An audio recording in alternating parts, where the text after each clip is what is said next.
I'm here with Brent Stromwall and Chris Carr. Chris is a fellow team member of mine from Strategies Group, and Brent is our EOS implementer. So I brought both of them here today to kind of talk about how Strategies Group runs as a company, and we run on something called the Entrepreneurial Operating System. So Brent, what is EOS?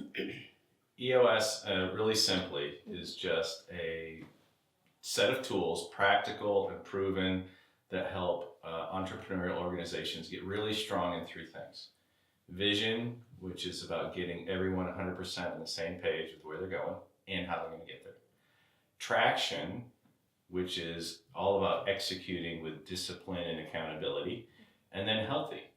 This is about making teams more functional and healthy, working better together, more collaborative, and just enjoy working together. So what are some of the tactics that you take to make those three things happen? I know there's a lot of language involved in the EOS model. Yeah, we have our own set of terms, actually. So lingo. Right. You need a glossary for everything. We have one. But so I know something that was different for me is like the meeting structure. Mm-hmm. So tell me how a team runs their meetings if they're on the EOS system. Yeah, so the meeting structure is kind of based on what we call the meeting pulse, right? There's some frequency that we should be getting together for different reasons. So we start out as a team. When I'm working with organizations, I work with a leadership team. So Chris and the rest of the team, the rest of the folks on the leadership team, and we get together for a day-long sessions. And we do those quarterly, so that every 90 days or so, it's just shown that people start to fray, I guess you could say, and kind of get disconnected and drift. So every 90 days, we've got to come back and do some more things strategically. And then on the fourth one, that's the annual, and that's usually a 2-day event. But then in between those quarterly sessions, we put in or inject a weekly, what we call a level 10 meeting, which is structured. It's a 90-minute meeting, leadership team. They get together and make sure they're doing two things as a minimum, but a couple other things happen as a result. But those two things are, let's get each other updated, make sure we're on track in everything that we said we were going to do, and then solve any issues we uncover. So that's what we get done. So it's a weekly, quarterly, annual. So Chris, I'm going to pick on you a little bit. How has it been at Strategies Group implementing the new meeting process and other factors of EOS into the day-to-day of how we operate? Yeah, how's it been? Yeah. It's been good. I mean, I think we've had our own journey where it's kind of taken a long time to adopt something new. I think that's, any kind of change. It just kind of takes some repetition to get, things under your belt. But yeah, I think what the team has seen, at least at the leadership level right now, which we've been doing it for a couple of years now, is people start to see the results and they start to trust the system a little bit more. So I think just getting buy-in from the team based off of real results, not just another meeting. Right. Yeah, nobody wants to get another meeting thrown at them, so they think, oh no, it's just going to take up more time, it's going to cost us more. But eventually, you tell me if this is different for you. Sure. It ends up helping you kind of alleviate or minimize the need for other meetings. Not all of them, but true. Yeah. There's a lot that gets done in that weekly meeting, so it kind of takes the place of some other ones. Yeah, and you can come to rely on it. Like there's just no question that we meet same day, cover the same things every time. So there's really a lot of freedom that comes out of that discipline. Yeah. So we have something that we can expect every week. And for me, kind of leading the team, I know I can rely on it and that everybody's presence is there because our whole leadership team is busy throughout the week and it's just difficult to get all those heads in the same room. Right. Yeah. And you're the integrator, so you got to make sure they come together. Yeah, and they love it. So something that I thought was unique about EOS is that they have this concept called right person, right seat. And I thought that is something that was very valuable and something nuanced. Can you explain to me that concept of having the right person in the right seat? Sure. Yeah. So those terms actually were popularized by Jim Collins in his book Good to Great. Mm-hmm. But he's talking about the bus. We want, if we're going to get somewhere, we're on a journey. We want to make sure we have enough seats on the bus, and we want to make sure we have the people in those seats that we want on the journey with us, and that they're in the right seats. So it's called right people, right seats. Get everyone on the bus that we want, and make sure they're sitting in the right place. So we use two things that are, I'm going to say, the primary tools that will help us make sure we have right people in the right seats. One is the core values. Mm-hmm. We spend a lot of time, a few hours, several hours in one of our sessions, discovering the core values of the organization. So these are the things that make you unique, your culture, right? And let's make sure we're going to hire in more of those people who are going to be additive for that culture.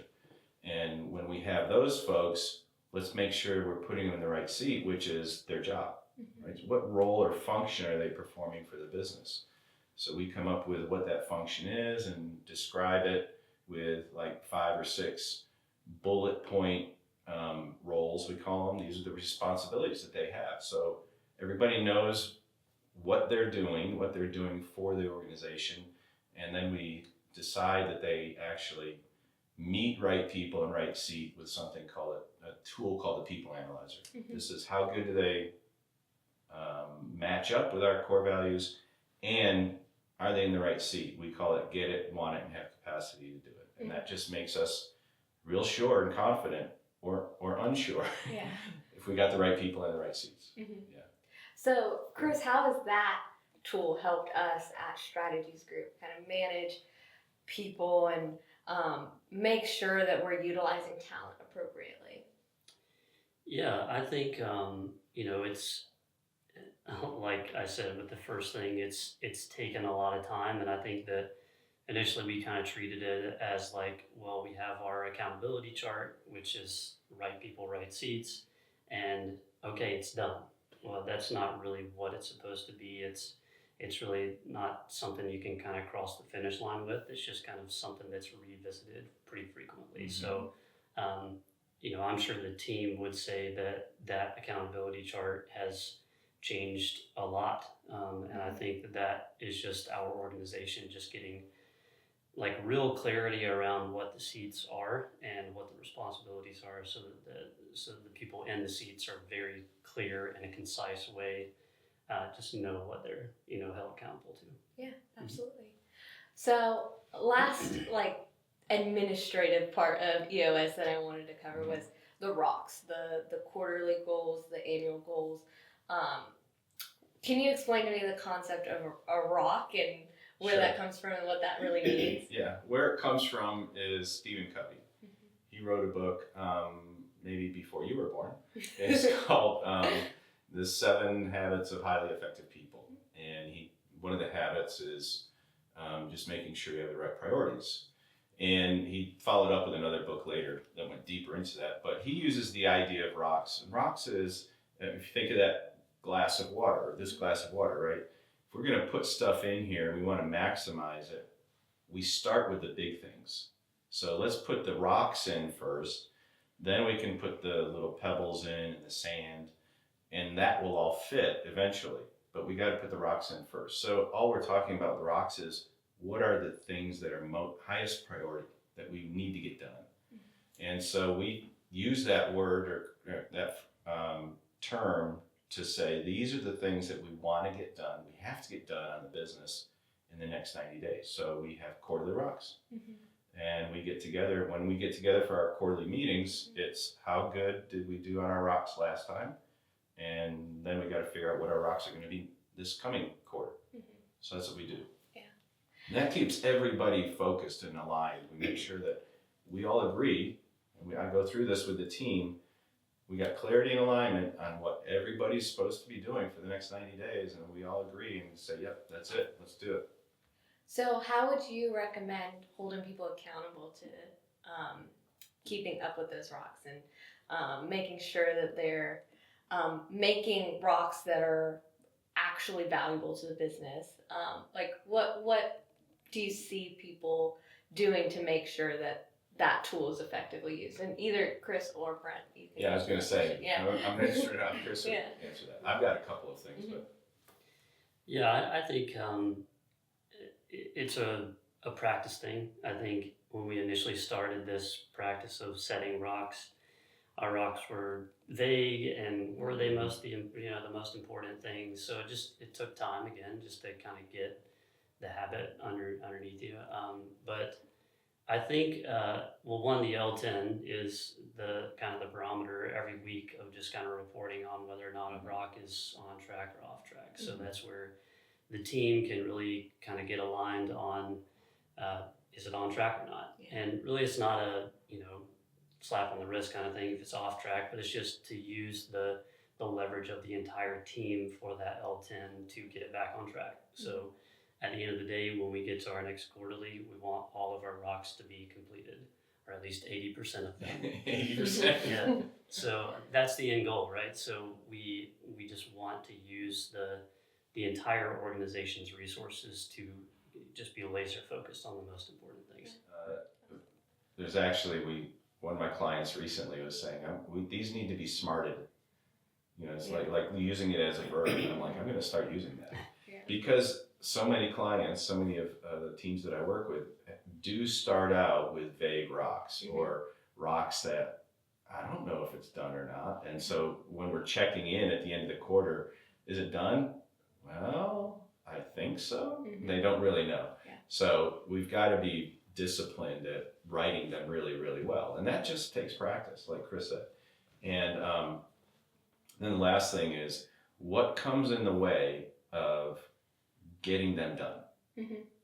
There's other things, right? And we have a tendency to just go to what we think is most urgent, but it's not necessarily most important, which is the point that Stephen Covey was making in his book.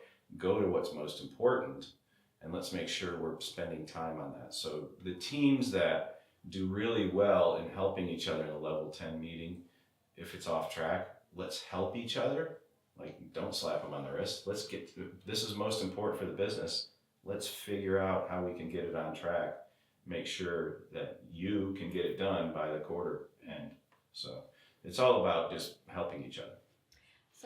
Do you see any particular roles or teams struggle with creating rocks or goals for the quarter? I know I'm in sales and marketing, and it can often be hard to have concrete, measurable goals in that department given the type of work that we're in.